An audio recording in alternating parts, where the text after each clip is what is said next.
This is part 3 of our interview with Tommie Joe Marsilio, who's running for Portage County Commissioner. And I think we ended the last section pretty much abruptly, so we'll just move on to the next question. That's fine. As the race winds down in the last 40 days or so, do you plan on your advertising, do you plan on any mudslinging against your opponent? No. Okay, good.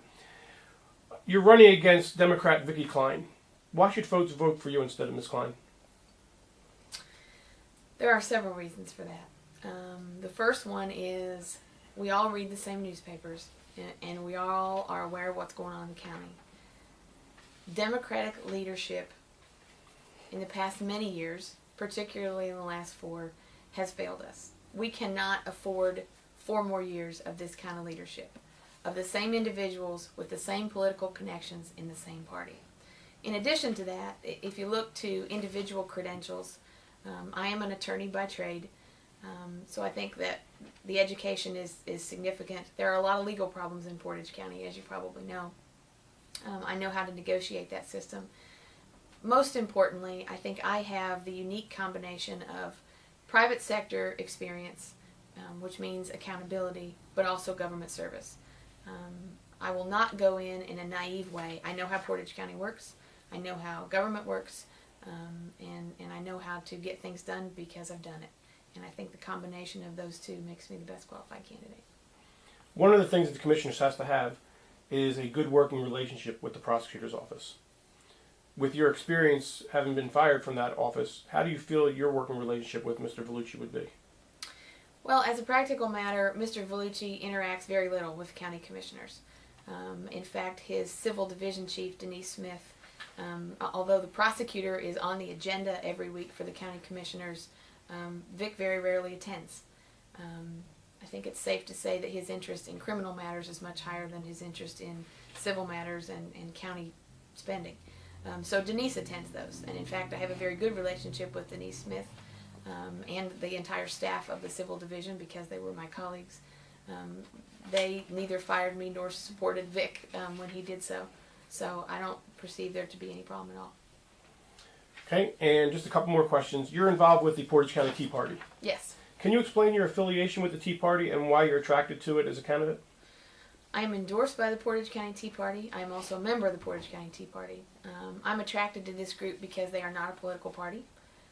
They are moms and dads and grandparents and poor people and wealthy people and people from all walks of life who really believe what I described earlier, that our current leadership have lost their way, Democrats and Republicans.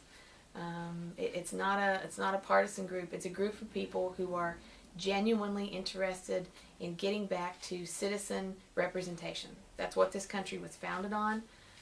People like us governing us. That's what the Tea Party is all about. And, you know, you're never going to find a group that you agree with everything they ever say. But I think I'm more like-minded to some people in the Tea Party than I am to any political party because the emphasis is not on politics. It's on people and getting the job done. And that's a group I can get behind. Okay. Just 2 more questions. Sure. As promised, tell us about the flag behind you. Oh, I thought you'd never ask. We're sitting here in my law office in Garrettsville, and that flag belonged to my grandmother, my mom's mom, Lucy, my mom Lucy. And during her final illness, she had ALS and could not speak, but she could still write notes.